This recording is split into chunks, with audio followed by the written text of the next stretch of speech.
Os populares de Boiro comparecían esta mañá no Parque de Aventura do Estuario do Río Coroño para denunciar o seu desmantelamento. Consideran que o mal estado que presentan moitos dos elementos do parque débese á falla de mantemento por parte do Goberno, o que responsabilizan de non conservar as instalacións municipais.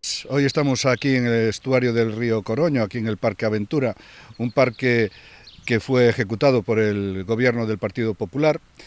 Y hoy nos encontramos con que se está desmantelando. Después de más de 6 años sin mantenimiento por parte del actual mandatario, nos encontramos que la decisión final es desmantelarlo. Igual que desmanteló parte del skate park que teníamos en las pistas de la Avenida de Constitución, la solución para él es aquello que se deteriora, se elimina y no se repone. Ya no digamos nada de mantenerlo, porque la palabra mantener, lo que han hecho equipos de gobiernos anteriores, no entra dentro de su diccionario. Y esto es lo que ha pasado y lo que está pasando con todos los parques del concello.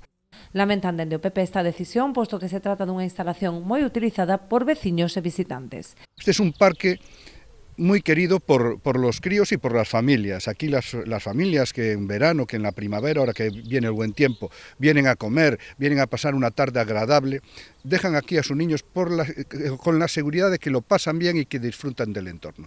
Pues el señor Martiño parece no quiere que las familias disfruten de este maravilloso entorno.